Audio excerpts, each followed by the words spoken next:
Hey everyone, it's Louisa Munson, and I've got a feel-good conversation for you that I think you're going to like. I've just been talking to Gillian Alexander. Now, if you've been following my videos for a while, then you will know that I have interviewed Gillian a couple of times in the past about astrology, and also about her great realizations as to what we are going through. She's come back, and today we're looking at this title, which is a rather fab title: Self-Sourcing, Self-Healing, Multidimensional Beings. I'm going to say right now off the bat, it's part one, because this is definitely a conversation that we're going to come back to and add to. This is really like the opening chapter of the book of multidimensional beings. It really, really is. So in this chat, we learn a lot more about Gillian Alexander herself, a lot about her past and her experience, and how she's had definite phases in her life. We've learned about how easy or difficult it might be to connect to existence and what that actually means, and also connecting to the construct. For some of you might think of that as the Matrix, but the idea of the constructed world around us. And then we learn a little bit more about Gillian's mind when it shattered 23 years ago. So there's so much going in on this. And one of the constant threads through this is the idea of stories and narratives. I guess one of the things that I'm going to take from this is the idea of remember who you are. This is really quite a rich story that's about to unfold. I will say there's a couple of random moments, where I cut away just because this is a multidimensional thing, and as such, and you'll pick up on the energy between Gillian and I. We go down some rabbit holes and kind of lose ourselves a couple of times. So be prepared for that. Now, the absolute best part of this is right at the end, where Gillian actually demonstrates her abilities, and she tunes into my energy fields. I tune in or allow that sensation, and she takes me through different dimensional experiences.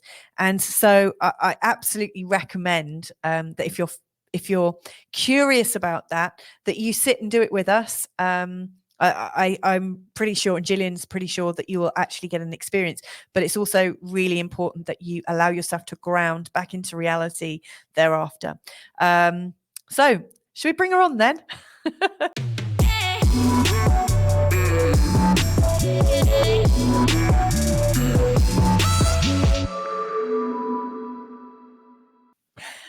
So it's my absolute pleasure to bring on Gillian Alexander now. Gillian, hello, welcome back to the show. How are you doing?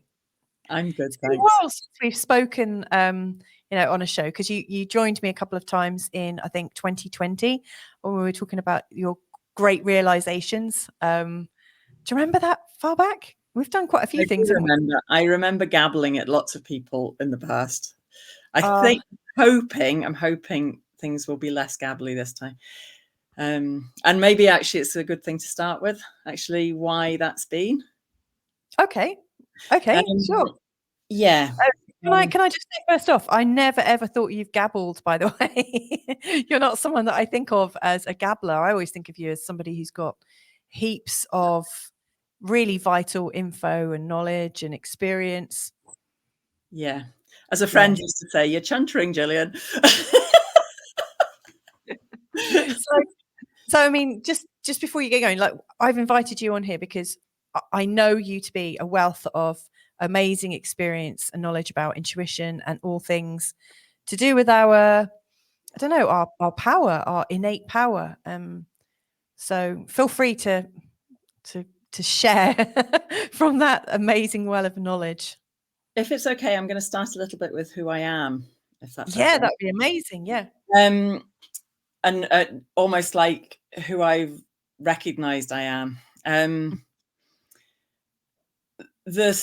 I believe we're living in a construct that, what we see around us isn't as it seems it is. You could call it a creation or whatever. And who's creating it? We'll not get into that maybe today.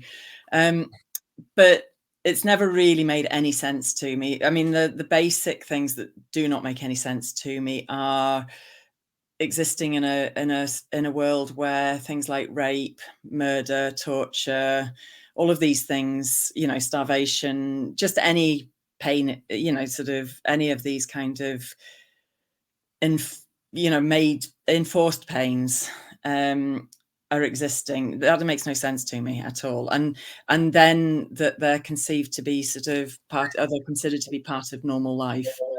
Not for everybody, but for those that are experiencing, well, that's just something that happens. That doesn't feel like truth for me at all. That's not to say I believe there's good and baddies, because I don't.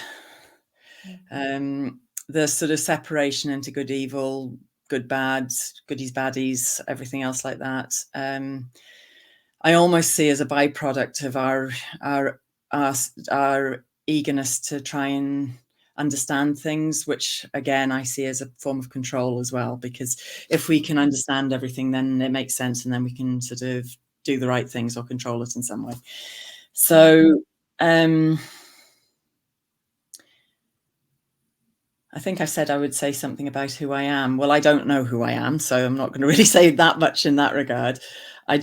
Maybe I know more about, I'm more aware about what I'm not. Okay. And that's really what I'm saying. Is I'm not,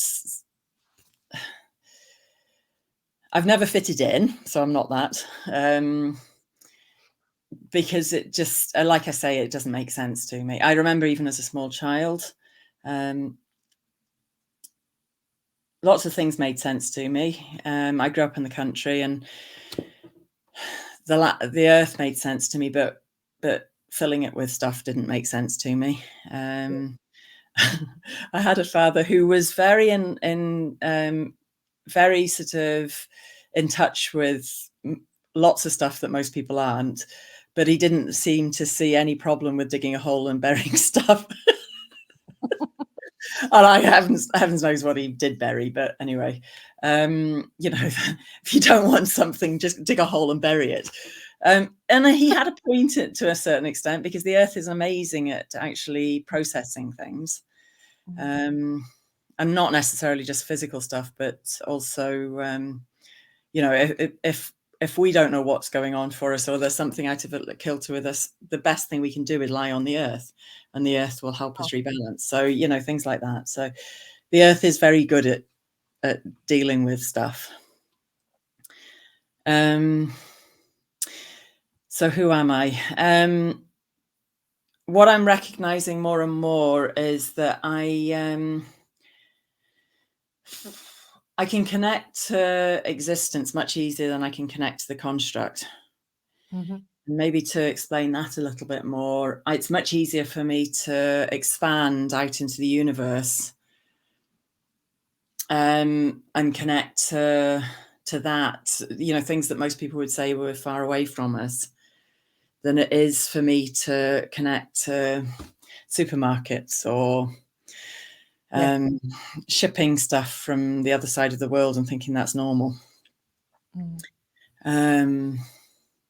Or having children making things in sweatshops, and, you know, those kind of things. It makes much more sense to me to connect to all that is, than to sort of come back into the minutiae of this construct and then sort of somehow make sense of that. And right, so I did put a couple of notes down, so I'm just I'm adding another one there that I want to cover. That's fine. I'm writing loads of notes. Look. I mean, what I'm hearing so far is that you naturally like connect to all that is abundant and all that feels like it's right and good. You know, like the earth, the universe, everything that seems to fit into a natural. Yeah, and I really constructed and is in a place of lack, because the constructed world shows us what we're missing. Hence why there are sweatshops. Everything that is kind of lack and constructed, you feel very disconnected from. But I also I also see that as this kind of separation that we create through polarities. I realized I went off a slight tangent. I was going to try and not do that. So what I was saying, when I was really connected when I was a child, because I grew up on a farm, so it was easy for me to go down the fields and sort of just be. And I was barefoot most of the year. We were talking before we started this. And that's in Scotland, right? Where it's really No, cold. I actually grew up in Shropshire and just on the border of Wales. In a little patch called Flintshire, which used to be apparently a kingdom of Flintshire. It's quite a very, very powerful land there. There's lots of. It's about 3 miles from the Rose line that goes down through Britain and into France. So one of the main ley lines, I think, in Europe. I think it's meant to be. Wow. And there's loads of other intersecting ley lines. There's actually a place called Ley, not very far from where I grew up. But there's masses of intersecting ley lines around about there. So it's a very strong place to grow up. So yes, I was just barefoot from my childhood. I was just barefoot most of the time. I did go to boarding school when I was 10, 11. So I was basically living away from home from that time. So, which is a very, very bizarre thing, because it's basically you're sort of locked away somewhere. You're not allowed to go off campus or anything else like that. It's a bit like an open prison that your parents have to pay a lot of money for, and yet it's a privilege to be there. It's not. It wasn't my ideal at all, yeah, I didn't used to even tell people that, because I, okay, therefore you're loaded, therefore you're a snob, and all those kind of ideas went through my head. So, but certainly when I was a young child, the land was amazing for me. So I would spend most of my time down the fields, and then we had dogs so when I was younger, the dogs that were there, 2 of them were sort of failed sheepdogs that probably hadn't had a great start in life. So they came to us. One of them was utterly neurotic, but I loved her dearly. And well, neurotic sheepdogs can be, neurotic collies can be a bit nippy. Pardon? Sheepdogs can be quite neurotic, can't they? I've met a couple. Well, yeah, they can be highly strung, but they also can be a bit nippy if they're like that. But she was fine as long as she weren't male. I don't know what had happened to her. She was fine with us. And then there was another one that was just a bit grumpy. So I didn't have so much to do with her. And then there was another dog that came to us as a pup, who was an incredible, absolute mongrel. So I spent most of the time down the fields with the dogs, and playing with the fairies and that kind of stuff. So it was easy to find connection there. Can I just stop you? Yes. You just slipped the F word in there really, really smoothly. Oh, what, fairies or? Yeah, fairies. Oh, I was going to say, I thought it was the other F word. I thought I'd been quite well behaved. No, you've been impeccably behaved. But the fairy word, like, a lot of people who spend time outdoors might not see or connect with the fairy, the folk, and other beings of light, or other beings, other life forms. But you naturally saw them, and I don't tend to see stuff. This is the other thing, right? So maybe I should sort of peel back a bit. So that was on the surface of it, my experience. The other thing is, I believe we're all naturally multidimensional. So when people talk at the moment about going in from 3rd dimension up to 5th dimension, I think that's we're in it all the time, right? I honestly don't. I'm not going to say anything diminishing of anybody else's beliefs. So, but that's not my experience at all. I have no issue at all of experiencing way beyond 5th dimension. And when you talk about fairies, it's quite interesting, because certainly I started playing with it a wee bit with people on lives last year, and it seems no trouble at all to take people through dimensions, even in lives like that where it's remote and things like that. And people said they picked it up later and listened to it on replay, and they still could feel that sort of sense. So this is the whole thing. Time and space is not linear, as far as I'm concerned, and I don't believe it is for anybody. I just believe some people are much better at fixing the story of linear time and the story of linear space. So I know I used to feel almost, I don't really mean jealous, but I wished I was a bit better at fitting into the construct. You know, people who have, I mean, I'm completely, maybe I'm a social anarchist. I don't know what I am, but I just, it makes, you know, the social sort of, if I was native, I would be rude, obnoxious, everything else like that in social settings, because I have no idea naturally of how I'm meant to behave. I've learned, I tend to spot somebody who's good at it and then copy them, and I'm good at that. I'm good at copying others, or I'm good at adapting or something. But I, in terms of sort of how I'm meant to behave, it's not natural for me at all. I wonder whether it's natural for anybody, actually. I don't think it is, actually, but I think it's taught, isn't it? Behaviour is taught. Yeah, but I do watch my son. My son is really good in social situations, really good, and he's also quite a sort of he plows his own furrow, as they say. He's definitely he's not compliant at all. So, well, he can be, but you know, generally he's not a compliant. I mean, his first sentence, well, his first word was no, and his first sentence, he did have a Scottish accent, good Scottish accent when he was little. His first word was no, and his first sort of phrase was, "I can do it myself, mum." So he's not somebody that sort of, you know, thinks, right, I have to play by the rules at all. Yeah. Well, that's good. I mean, I think fitting in is definitely a skill. And what I'm hearing is that you've had the perspective of being able to live outside of the construct, and I think as an outsider, you get a unique perspective as to what the construct might be, because it's everything that's not natural. Or that's how it is. I mean, there are natural orders in life, aren't there? I mean, there appears to be natural packs and ways that creatures are. But this is where I wonder how much of what we perceive is real. Yeah.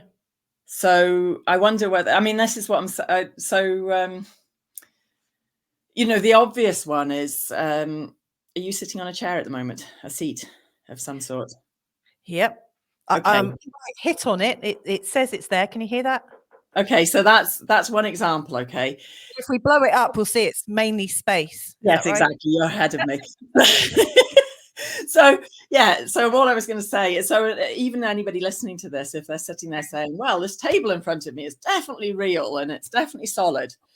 Yeah. If you think about it, it's made up of molecules. Molecules are made up of atoms. Atoms are made up of nuclei and electrons, and most of atoms is space.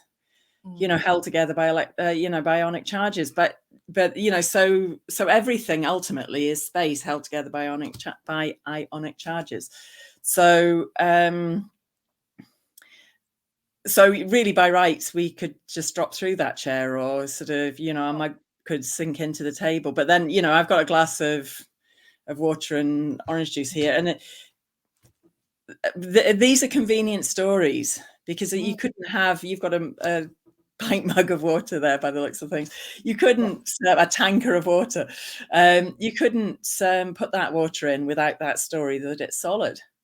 Yeah, exactly. So these are wonderful stories. They're really handy. Is it because I believe in the story that the water's staying here? Or is it a collective story that we're all holding together? Is the glass believing itself? Is there a consciousness to the glass that believes itself to be a glass? I don't know. I mean, but the other thing is too, you know, how much, I don't know. I mean, I do quite like playing with this.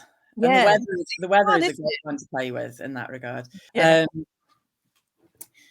Yeah, anyway, so can I come back to the multidimensional piece? Yeah, Because the sense is that's quite important at the moment, because there's, if we're agreeing that everything is constructed through stories, you know, everything, if you step back and just watch all these stories playing out, it's amazing. So there's stories for everything.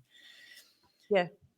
you know, there's stories for how we feel, how we're experiencing, what, you know, sort of, well, I suppose how we're experiencing covers everything, but you know what I mean? But, you know, what we see, what we taste, what we smell, what we do with all our senses, you know, and then, you know, what we're creating. It's all stories. Yes. But it's stories that we give different powers to. So some, I mean, I watch folks, and I watch myself at times, just adamant that certain stories are truth. And how much are they truth and how much are they just stories that we've empowered more? Yes, absolutely. In fact, in our last conversation that we had, like last week when we were just chatting, you stopped me mid-sentence and said, hang on a second, you're telling yourself a story. And I was really grateful for it, because when it happens, it just comes over us, doesn't it? And it's almost like this shield comes down that stops us from accepting new information, or it could do. That's obviously another story. But, you know, we are... my understanding of humans is we are meaning-making machines, and we get through life thanks to stories. You know, stories help us find meaning and understand things. But that power of stories can possibly be abused.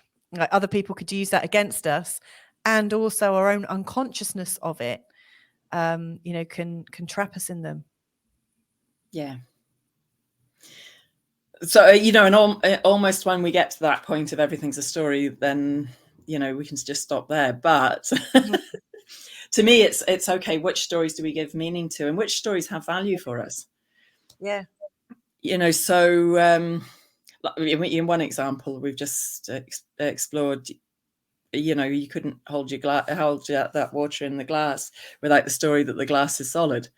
Yeah. And, or even the story that the water's liquid. So who says that either? Yeah. Yes. Yeah. I mean, I know there's also a story that the ionic charges are sort of such that allows one thing to be solid and one thing to be liquid. But I'm afraid this is another one from my father. He was actually the most intelligent man I've ever encountered.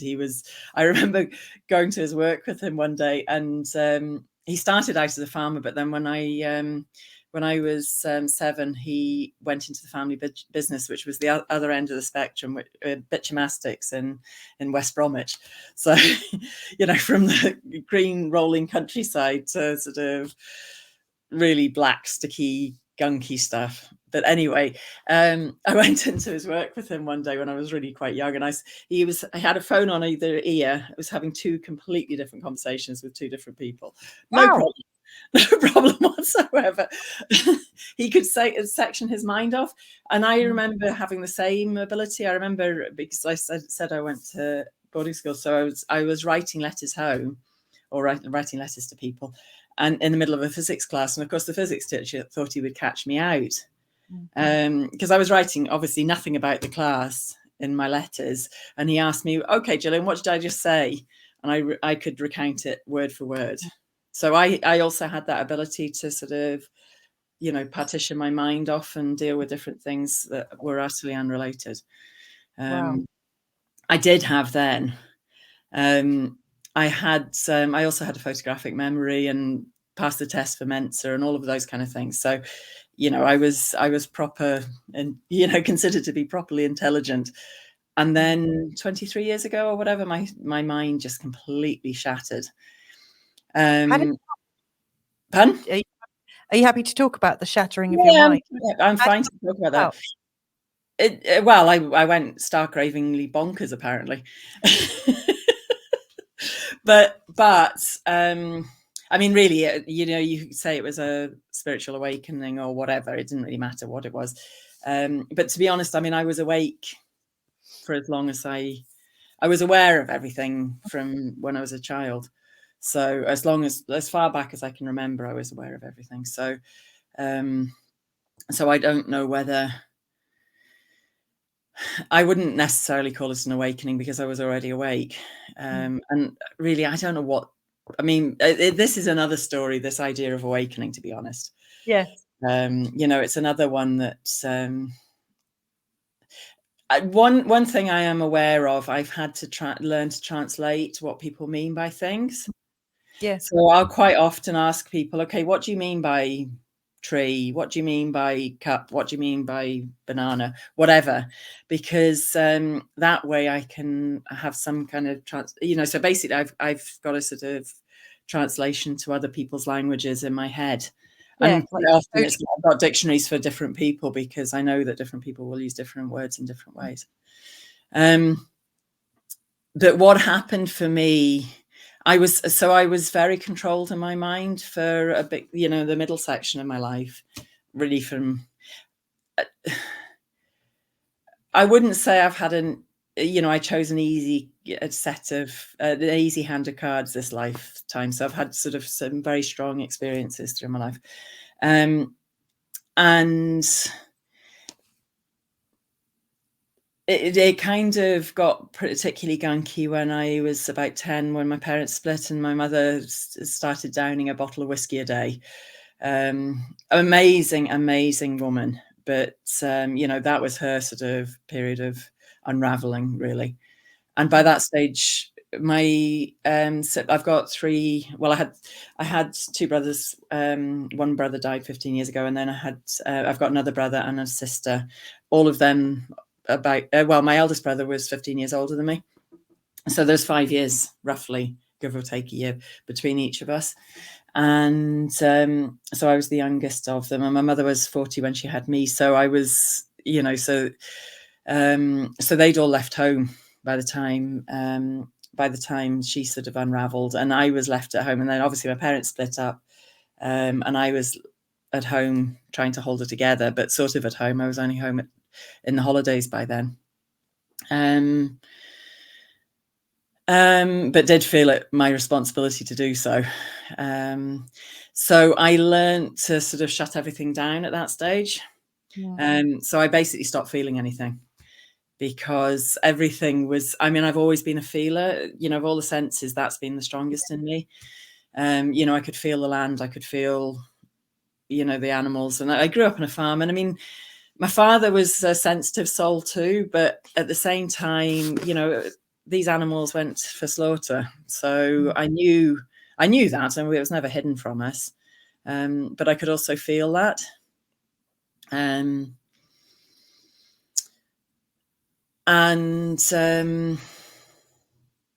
know, even in dairy herds, there's still, you know, these calves don't skip around the fields happy, jolly little beings for the rest of their days, do they?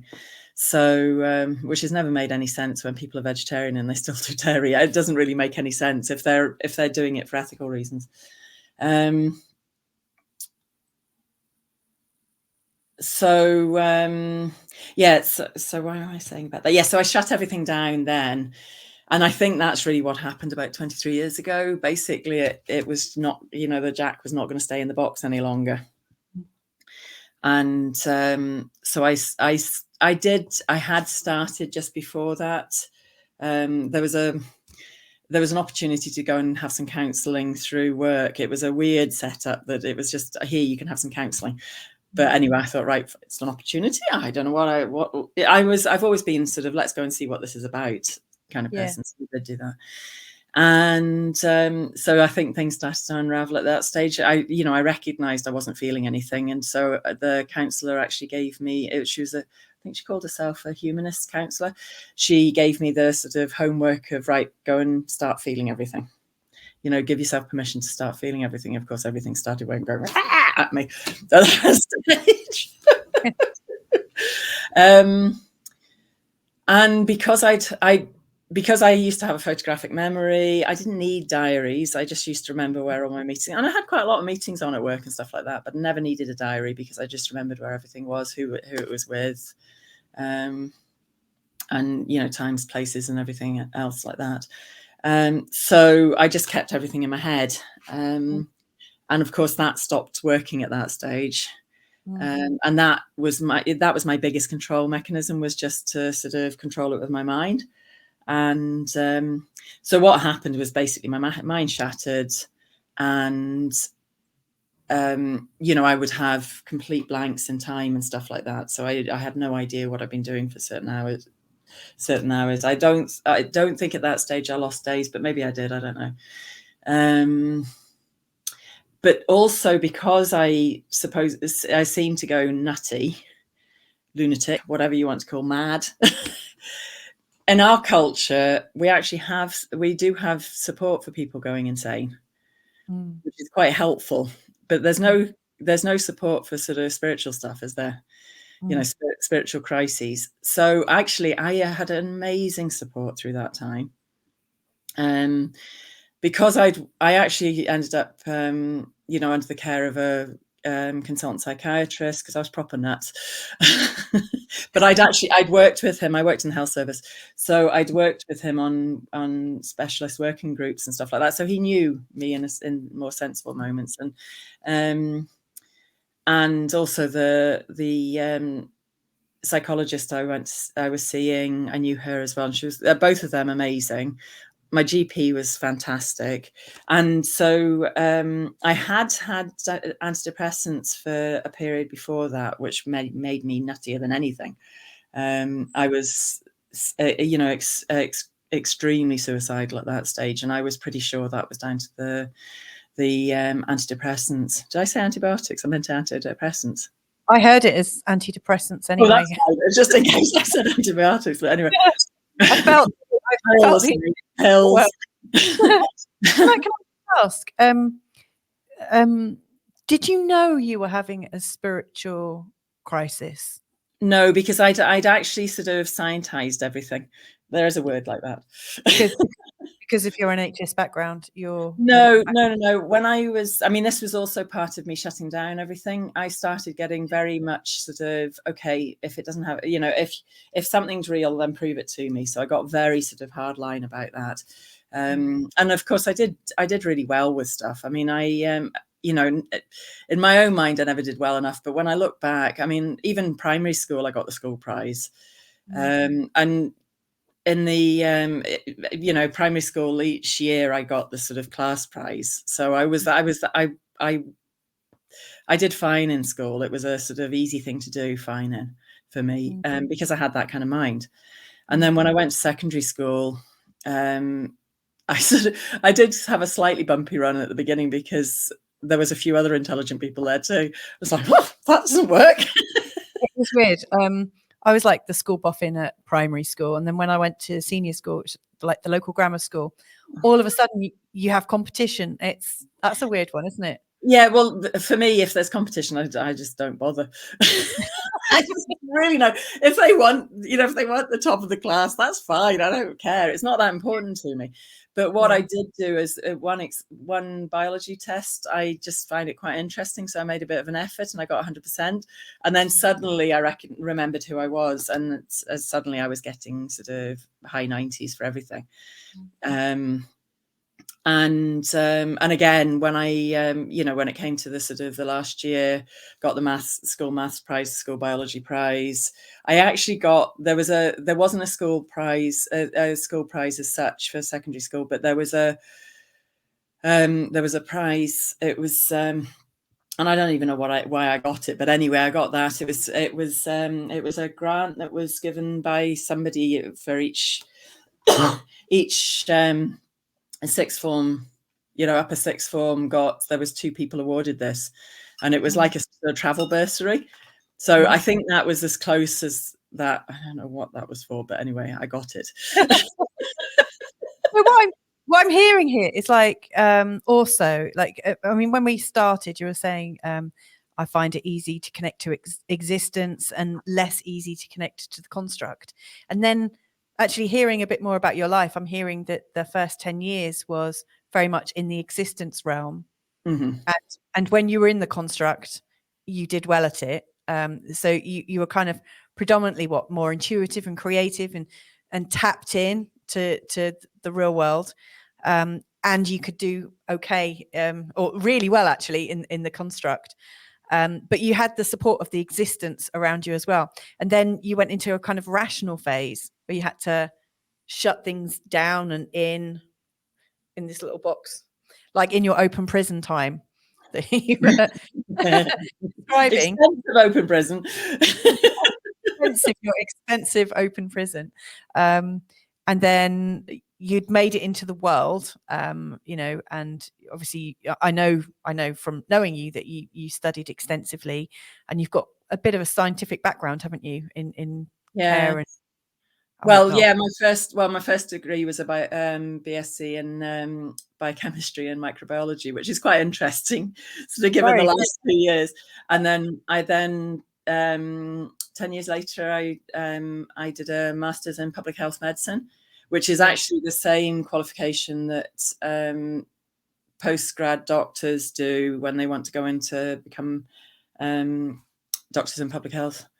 So, or so it's fascinating, isn't it, that you've got all this really strong medical scientific background, and this like laser sharp mind, and then had this mind shattering experience.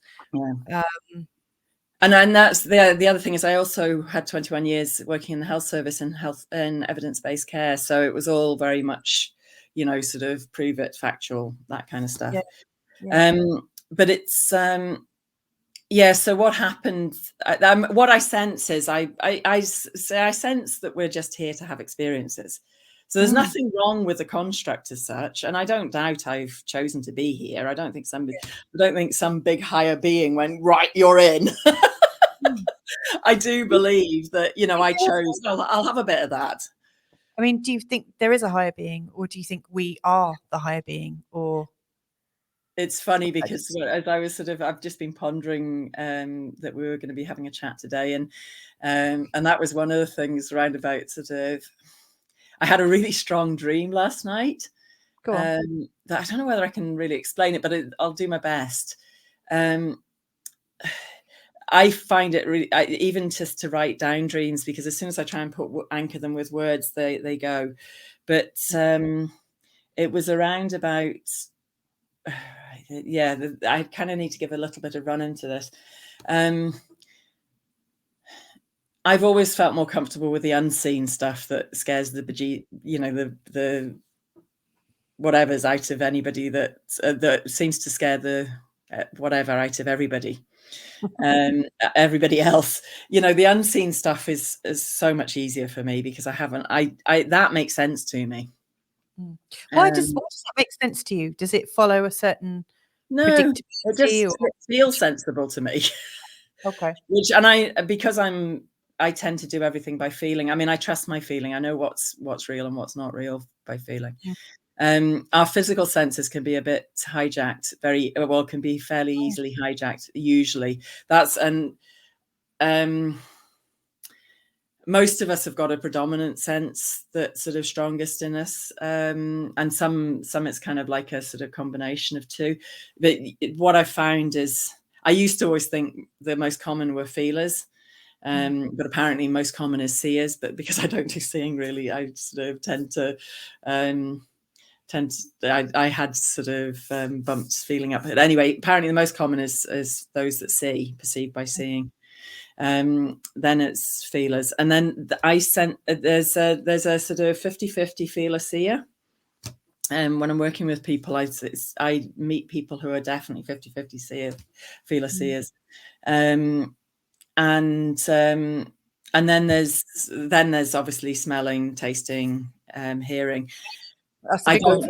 I don't know which of those. I've only ever met one person who was really was a big time hearer, and I asked them to explain, and they said, well, when it's switched on, they literally hear everything being narrated, which is quite interesting. And then I've met somebody who was a smeller taster. It was equal for them as well. And I asked them if they could try and explain that to me, and they couldn't. And I said, but can you understand it? And they said yes. I do tend to sort of smell stuff, but I've never managed to translate it. You know, there's certain situations where I'll smell certain things and it's never very pleasant things. It's like cat pee in houses that don't have cats, or gas leaks in houses that don't have gas, or whatever. It's quite interesting too, because I mean, I've learned not to trust that actually. So if I smell a gas leak, I'll ask somebody else who's not me, can you smell gas here? Because I can sometimes smell it, but it's not there. You know, it's funny because I hear other people saying that they smell like grandmother's perfume or something like that, which it's not been my experience at all. It's usually something dodgy. And then I did hear somebody sort of giving an explanation of that. It's when there's sort of gunky energy that they smell, but I don't sense that's what I get either. For me, it's usually when there's a lot of stuff going on. And if I'm out of balance, I'll tend to smell that more. Or smell those kind of smells more. I know we're zigzagging in and out of tangents, but that's fine. No, that's fine. I mean, this is like we're talking about intuition and the veils of understanding, aren't we? Really, and stories. It makes sense that it's going around and up and down and every which way. I mean, it can't be this way, really. So I basically had this kind of very open time in my sort of early days, and then I went into this try and learn how to control it. School, you know, sort of secondary school, partly because of the setting. I mean, I did well academically, but partly because of the setting, it never suited me at all. I mean, you know, I was very much a sort of free spirit, like being out in the land. And of course, I'm then in a sort of the school was out in the country, and there was, you know, it did have grounds with it, so you could actually be out.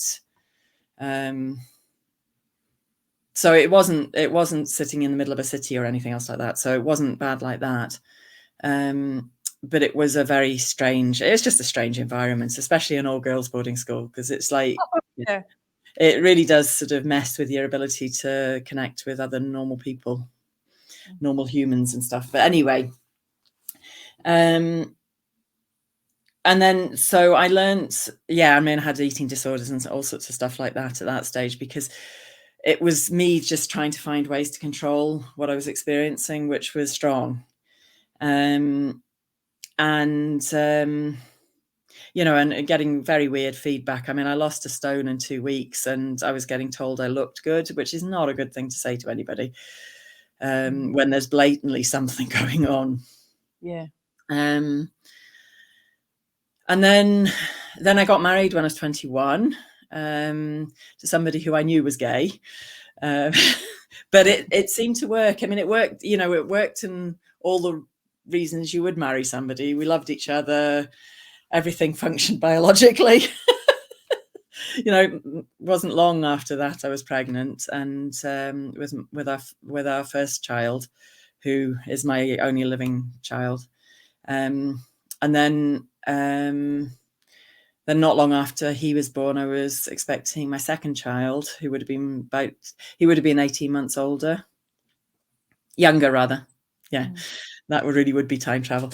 Anyway, and at that same time, so I started bleeding copiously at sort of 13 weeks, and, you know, like big time bleeding. And it turned out my placenta had sort of come away. So I was just passing massive clots, like sort of this size clots. And then at 20 weeks, and this has also been quite a strong one for me, and I'm not going to get into it too much. But I had a great consultant. And again, this is the whole medical model of fixing things. Even with my first son, they were advising us to have an amniocentesis because my alpha fetoproteins were high. But luckily my husband was in agreement with me that even if he had been sort of possibly Down syndrome, we wouldn't have aborted him anyway. So there was no point risking the pregnancy with an amniocentesis anyway. Yeah. So that was my first run, and then the second time I was basically advised. It's a long story, so I'm not going to get into too much. But basically, chances my waters broke at about 16 weeks, and they were saying that there was almost no chance that he would be born alive. But then he would almost certainly abort it for 24 weeks. But if he did carry on, then he would have had high chances of very severe cerebral palsy anyway. So I did take their advice, and we induced the pregnancy. Basically, he was aborted at that time. And it's been one of those things I've sat with since then, because I didn't dare look at him in case he was alive when he was born. And then I hear stories of babies being killed if they're born alive after abortion, and then, you know, or being left in a side ward till they die. And it's just like, sort of, yeah. So, and he could have been born healthy. Who knows? I mean, the chance, all the odds were against him. And I also had placenta previa, which is risk of hemorrhaging for me and all those kind of things. But anyway, so it was one of those choices that I made that I thought I had no choice. But at the same time, my main reason for choosing that way was because I believed his nervous system would be less developed. And I was told he would die as he was being born. So I thought he'd feel less of it and all that kind of stuff. So, you know, I would hope I made the choice in for the right reasons. But it has, the whole issue of abortion has really been in sharp.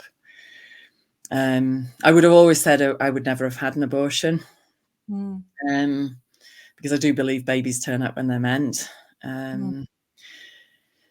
But yeah, it's one of the aspects of our supposed modern healthcare system that I would question big time. And I know so many women that have gone through that experience and really regretted it later. Yeah. So, and it's a very harsh experience. So anyway, that wasn't a tangent I was meaning to go down. So basically all I was going to say is I had this sandwich in the middle where I tried to control everything by understanding it. Yeah. And then comes 23 years ago, so I would be, what would I be, 34, 35, 34 actually. And, 33, 34. And at that stage, everything, you know, my mind shattered, and it was the most brutal and most glorious of gifts. Yeah. What happens now for me? I mean, I've gone into run workshops, and 200 people have turned up, and 300 people trying to turn up, but we didn't have space for them, and I really didn't know what I was going to be working with them with at all, and it was no problem at all, because what happens is my head isn't full of gubbins. So basically I can just open and connect, and everything just flows in, which is amazing. It takes a bit of trust, but it's possible. Yeah, definitely. So that's really so now everything is available to me. You know, literally everything is available to me. So an empty head is really a gift. So yeah. Can I cover the last two things I really would like to? I mean, the one thing we have touched on is the idea of you know, multidimensionality. So I'm not even sure that there are multidimensions in terms of distinct dimensions. Yeah. I sense that it's a sort of gradual flow anyway, you know, from being more sort of compact to some more expansive. And you know, so what, like, I mean, one of the things I perceive, if I put my hands on my body, I feel this skin, and then as I bring my hands back, I notice another skin, and another, and another. And I know there are almost like levels of energy, and I'm aware that they're all me, or whatever me is. But I mean, is it a bit like that? You know, is that what you mean in your perception of multidimensional, that we are everything at the same time? Or yes, maybe. No, yes and maybe. But actually, I'm thinking I maybe should actually cover the other one. Yeah, go on. The thing I wanted to cover first, because it kind of ties in with this. But then, if you would like, just at the very end of this, we can actually just do a quick exercise in terms of going up and down dimensions.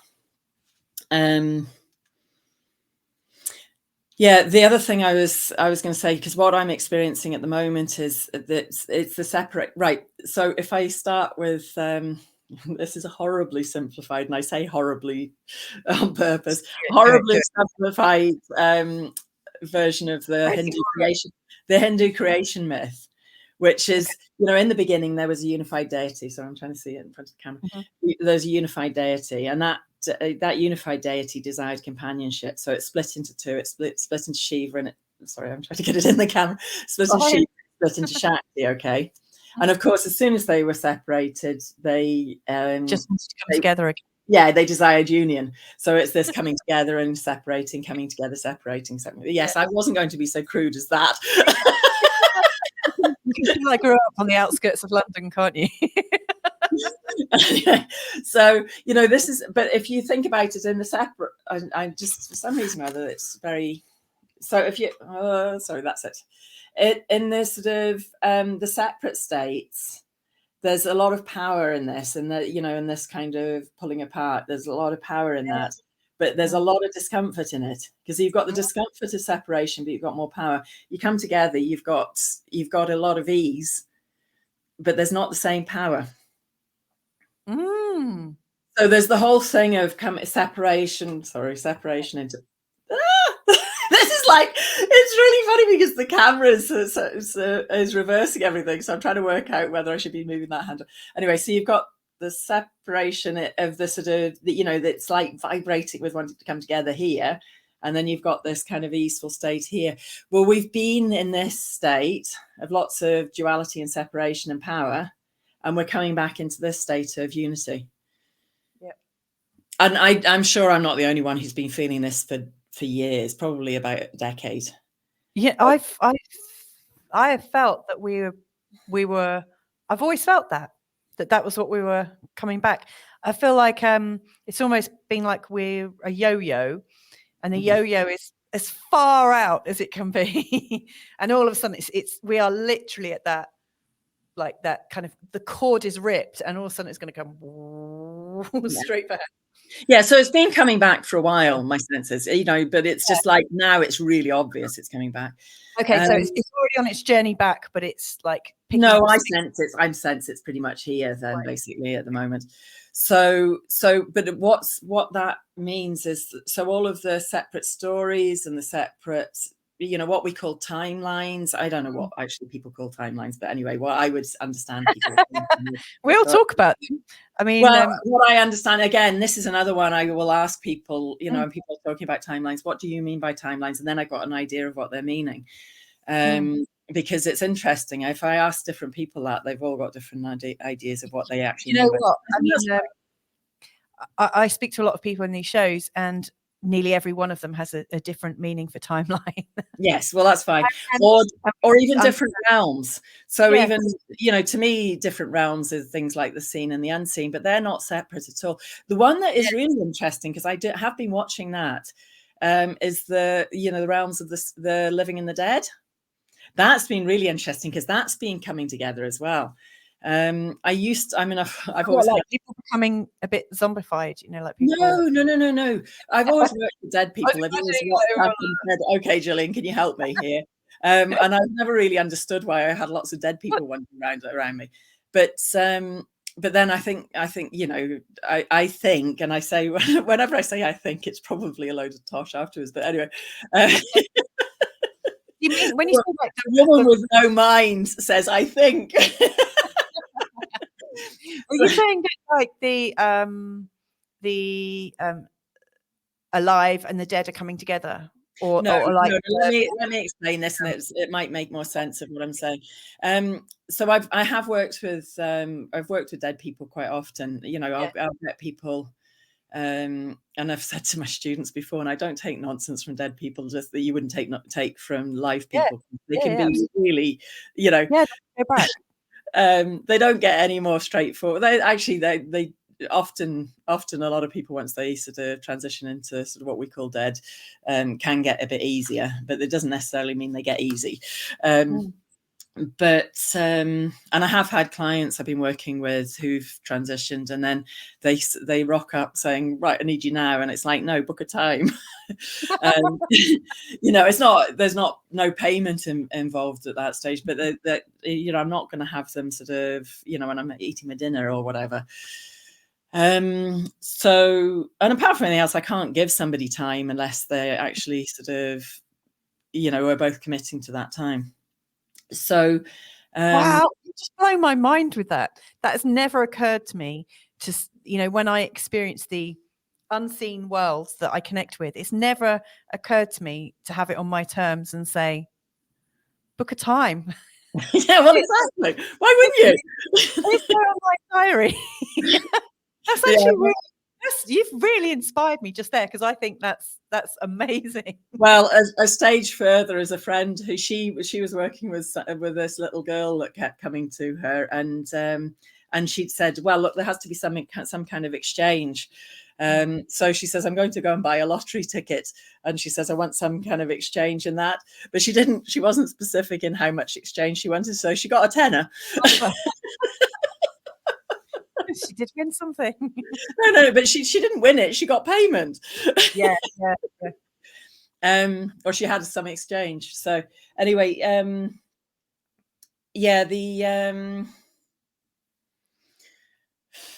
just trying to think. Yeah. So, but what I'm meaning is, so I've always had that. I've had that experience where, I mean, like graveyards and stuff like that, I'd be really aware of it, because quite often I'd go into a graveyard and they'd be all rocking up going, me. And I was always aware I could work right up to the line and they could come and meet me at the line, but I couldn't work beyond that. And then from maybe about 2 or 3 years back, I was aware I could actually cross into the realms of the dead and still be able to come back again. I wonder whether I wasn't able to before that. And I'm not sure, but I have a sense they're able to cross over as well. And I got last year at one point, I had this really strong sense. This sounds wacky, I know, but I do sense it's for real. Is that some people who choose to sort of come back, and not as zombies, literally as living beings, will have the opportunity to do that, if not now, very soon. What, in the same body? Yeah, well, I don't know. I don't know how that look. I really don't know how that. I just had a really strong sense. It doesn't sound like you're talking about reincarnation there. You're talking more. No. Just as the same being, as the same personality, rather. Right. Yeah. So, and I don't mean as zombies at all. I mean as themselves. Almost like those who haven't, lived out what they were here for living out of will get a chance. Or not get a chance. They may make that choice to come back anymore. I mean, we're not meant to. I don't believe we're meant to die at the sort of allotted date that we sort of seem to think we are now. And my sense is that's part of the construct. Anyway, right. So you mean like die around between 60 and 80? Yeah, I don't believe that's real. It's I don't know many people would want to do more of this. I think that's the limiting factor. But anyway, so what I sense is what's coming together is all, whatever anybody wants to call, whatever distinction of separation that we've created, whether it's timelines, realms, realities, whatever. And in that regard, I sense I've been living multiple ones of those. I'm just going to call them ones of those, whatever name you want to give it, in this time, because there's things I've experienced in this body that don't fit with the predominant lifeline at all. There's significant trauma in my body that would indicate very, very traumatic early life experiences that I really am sure don't fit in with this timeline, but they are, it's scar tissue in my body that is there. Yeah. So my sense is I've been living multiple lives at the same time, but that would also fit with me not actually doing linear time. Does that make sense? If there's no linear time, then we can be, I could have been the Queen of Sheba at the same time. I don't think I was the Queen of Sheba, but who knows? Or I am the Queen of Sheba. But it's the same. But that also fits with my experience of multiple dimensions. Dimensions overlap anyway. So, like, for example, I've been aware of having a really strong connection with Pegasus, which supposedly don't exist, but they do in other dimensions or other realms or whatever you want to name them. So yes, I know this starts sort of fusing things in people's heads if they're very very, very attached to the matrix. or to the construct. Yes, so the construct, also known as the matrix. Well, I'm not even sure it is the matrix, because I think the matrix now has become a very loaded term in terms of it's about the movie version of it, which I'm not sure I subscribe to either. And so, who's to say everybody isn't having a different experience of their construct anyway? Yeah. So you've already agreed for us to talk again in terms of taking us through a step-by-step series of things, or talking us through how we might connect more deeply to our inner self, or different aspects of ourselves. Okay, so we're getting to the part now where Gillian's going to take me through the dimensional experience. What I would say, maybe before we start, is that you pause this video, grab a glass of water, take your socks and shoes off and put them on the ground, sit upright, ground yourself.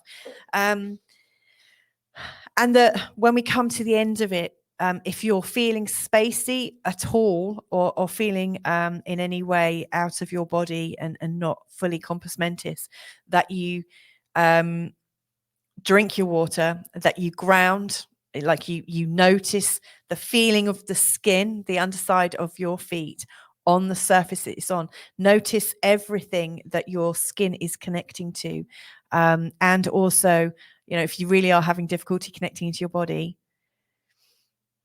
notice what you're seeing with your eyes, notice what you're hearing, notice what you can smell, notice what you can taste.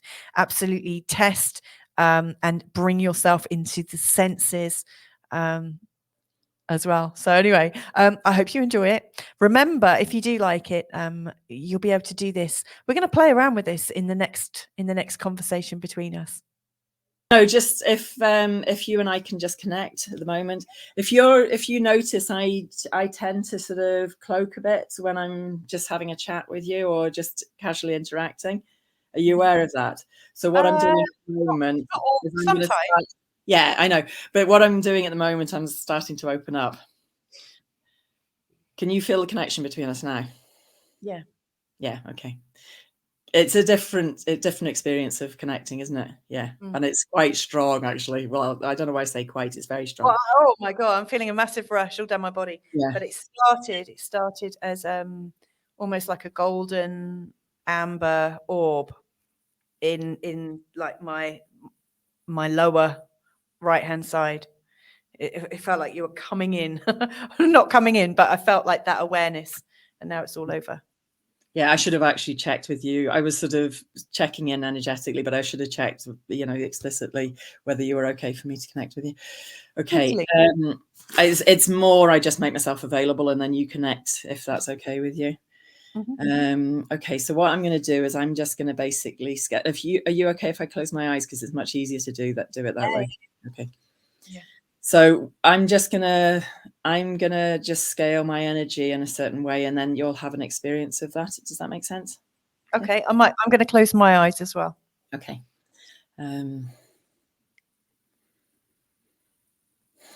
Okay. Can you feel that? It's quite a sort of solid sense.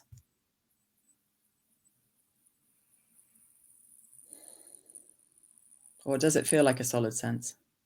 No. Oh, I feel a few things actually. I feel like there's a solidity behind me, like a person. But before that happened, I felt this almost like this long turquoise brightness coming down my right hand side and towards my heart, and I was enjoying that. If that makes sense. Can you just connect to that solidness? Okay, so that's where we're going to that's like the sort of foundation that we're going to work from. Okay.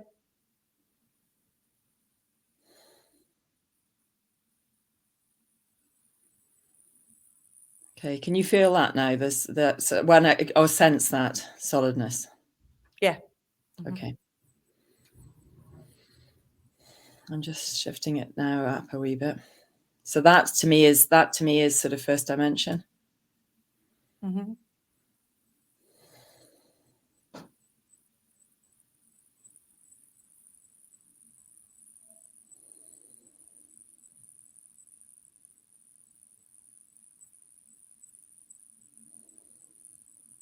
I'm not always great at, I think that's second dimension. Can you feel it shifted? It's expanded a bit. I felt in my sense of the solidness, I felt something move and like almost start to spin, if that makes sense. Okay.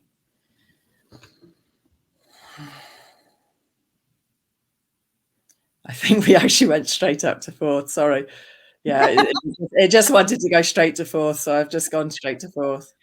Can you feel that? I felt something come whooshing up. It did a sort of big expansion there, a step up. Mm.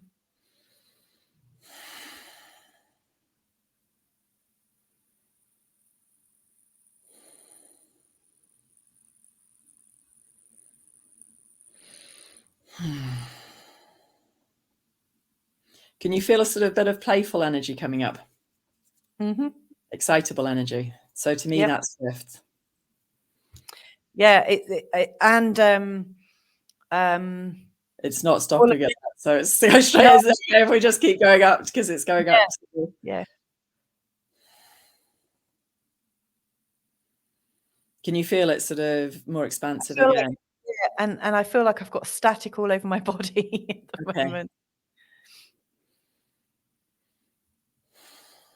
So anybody listening to this later, just breathe into this and you'll have your own experience of it. And my sense is this is why it was quite tricky to sort of hold it down a bit.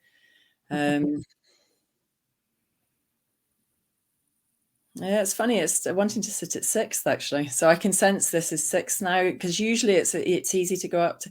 Sometimes I get this because it's, I'll explain later. I'm going to bring us back down again if it sticks at this. Oh no, there's a bit of seventh coming in. Could you feel it just rising after that? Yeah. Because, okay, if we just... I was starting to really feel like... You're getting a bit spacey. Yeah, and like I'm an observer. And okay, that's fine. That's okay. My sense is okay. Yeah, my sense is just keep it to that. Keep it to that, and then start bringing us down again. The seventh dimension is usually when you start feeling the Fae coming in. They like that energy. Wow. So if anybody has sensed themselves, I'm kind of holding it at both 6 and 7 at the moment. So I actually feel like coming out of my body. Okay, yeah, that's why I'm saying so. Okay, just pull yourself back. If anybody's listening, just pull yourself back in again and just almost like feel. Anuses are great for this. Haul yourself back into your anus if you have any issues. Oh yeah, I'm coming down. They're our earthiest part of our bodies. So I'm just going to start stepping us back down again with my own energy. Just coming back down. It's easy to come back down to fifth. And interestingly, it was easier to coming back down into third then. And I'm going to just leave us at third. Because that's a sort of squishy, but slightly expansive, but soft and mobile dimension. It's almost like neutral, putting your car in neutral, isn't it? Yeah. Okay, so just when you're feeling ready, Louisa, just reopening your eyes and just... okay. That was well cool. Thank you so much. I was wary about doing that when I first started doing it on lives, but it seems like people are perfect. This is what I'm sensing is everybody is multidimensional, and all of this is just about us remembering who we are. It's all it is. That was wild. But it's also felt very natural, didn't it? Yeah. It reminded me of a dream that I had that I don't think was a dream, where I feel like I had the chance to die or transition. And I've always referred to it as a near-death experience, but it was the most real experience I've ever had in my life. And the feeling, all of a sudden, it felt like I was floating up out of my body, but I was still kind of attached, but all of a sudden coming right out. And it felt amazing. And also like I was on laughing gas or something. It felt fantastic. So thank you very much for that. Yeah. Yeah, it's so really this is just my it's sort of I do believe I'm here to help people remember who they are. That's my main reason for being. So yeah, everybody's, you know, like bodies are self-healing. You know, we are self-sourcing, but we've just forgotten how. Yeah. So you know, a lot of what I'm here for is just to help people remember who they are and remember how to do that. And sometimes I can give people tricks, and sometimes I can give them a bit of a help up, but that's all. And I am good at that. I'm particularly good at that. So I'm not just kind of mediocre at it, but that's I sense that's why I rocked up at this time. Yeah, I reckon so. That was amazing. So I realized there's a couple of things we didn't cover, but that's fine. We'll do that next time. You asked me about whether I believe in, you know, what I believe. What I believe. Is there a big God, or are we God, or yeah, well, what? exactly. I realized I think I might even jot down the dream, so because it was very relevant. But it's but anyway, because I think we went off on a slight tangent with that, but that's fine. All good. There was another one I think I was going to try and snag, but there's a few things we sort of this is the whole thing, because I am that kind of expansive way. It's really easy for me to go, oh, look at that pretty thing. Oh, that's interesting. So equally, if after this airs, if anybody's got any questions, I'm really open to specific questions. I'm good with direct questions. Yeah. So that's fantastic. Thank you so much. Thank you so very much. I feel really high as a kite. So I'm going to go. Hopefully you did actually. I did. Yeah, that's fine. I'm back in my body. Yeah, as long as if anybody's listening to this, and they're still feeling a bit floaty afterwards, best thing always is get bare feet on the earth outside. Forget about shoes. Shoes are not good juju in this regard. Get your bare feet, whatever the weather. Don't drive your car, operate machinery, or babysit children until you've grounded. Yeah. But yeah, so that's definitely a good way. But also maybe just rewind it and listen to me bringing, or just connect to me bringing you down again. So it's also why, I mean, I've worked with individuals when they're going up to sort of 11th, 12th plus dimensions, no problem whatsoever. So, you know, we're not limited by 3 dimensions at all. Yeah. But okay, lovely. If anybody wants to contact me, they can contact me on Facebook. But my website is an absolute moger at the moment, so I keep having ambitions to get it sorted out. You'll read some kind of stuff about me on www.sacred-touch.co.uk. It's a lot of stories. There you go.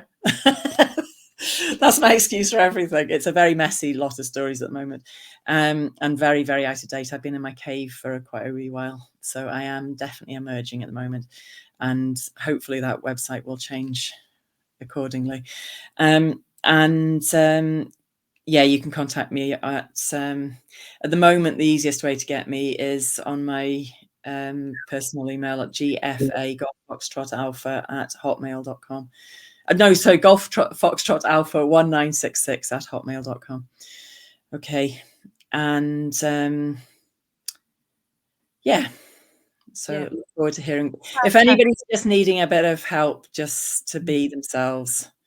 And particularly if you're hitting any sticky patches, and I don't scare easy. So whatever's going on for you, remember you are masters of your own destiny. Okay, so I'm still feeling really spaced out, I have to say. That was a really kind of interesting and sometimes bizarre and fantastic chat. I love connecting with Gillian because, you know, we're able to go into these places. And as you saw, like we were really laughing at ourselves and the extreme and funny nature of what it is to be human right now, or actually to be a self-sourcing, self-healing, multidimensional being. I mean, what a title. Like Gillian said, if you want to connect with her, you can connect with her via Facebook. You can also connect via her email address at her request. I'm not putting the email address in the show notes, but her email address is gfa1966@hotmail.com. And if you wanted to connect with her via her narrative and story rich website, you can go to www.sacred-touch.co.uk. But I will put a link to that below. If you do want to ask her any questions, feel free to connect. She's really, really open to all sorts of questions and loves direct questions, as you know. Yeah, and if you found this useful, then please do subscribe if you haven't already. It's worth hitting the notification bell so that the next time Gillian's on the show and she takes us through this multidimensional exploration, that you get the notification that it's coming up. Anyway, thank you so much for joining us today. I hope you enjoyed it. Let us know in the comments, like what works for you. I'd love that. But anyway, thank you so much for your presence, and I hope to connect in with you real soon. Bye for now.